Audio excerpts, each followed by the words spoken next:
Hey guys, welcome back. This is a continuation of our cold plunge journey.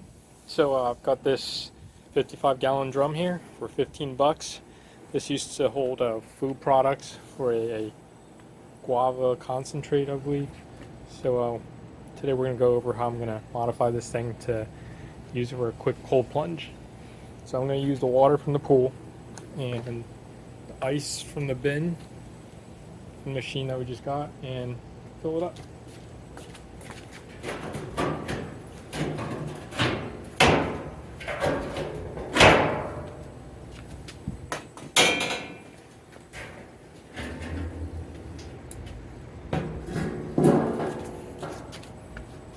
So for those of you who are concerned about the health and safety of this practice, this is a pretty clean. It's used to hold food, so it's very clean. And I'm going to use a ladder here against the wall to step in. And yeah, I'm going to time lapse it.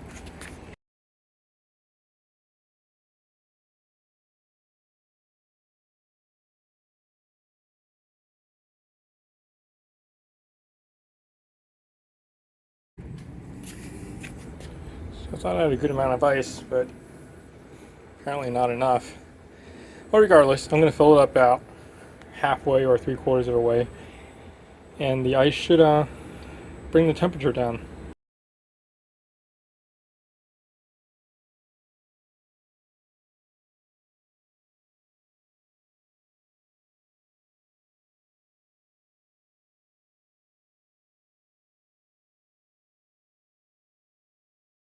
So pretty much all the ice that we put in earlier has melted, but the water should be pretty chilly.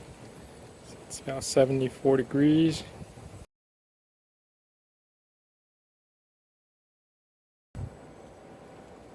$64, a 10-degree difference.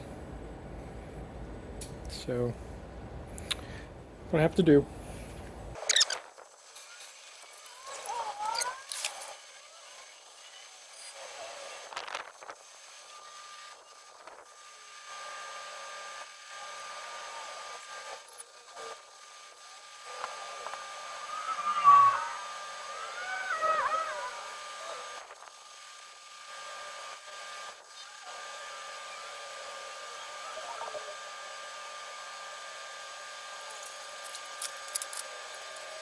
Alright, it's kind of a post-operation synopsis. It was pretty good, but couldn't get the water down to the appropriate temperature, and the fact that it's made of steel, it's not well insulated, so losing a lot of energy. So what we're doing now is we're just siphoning the water out into the pool so that way it doesn't go to waste. Yeah, so we're going to try another method. Thanks for watching.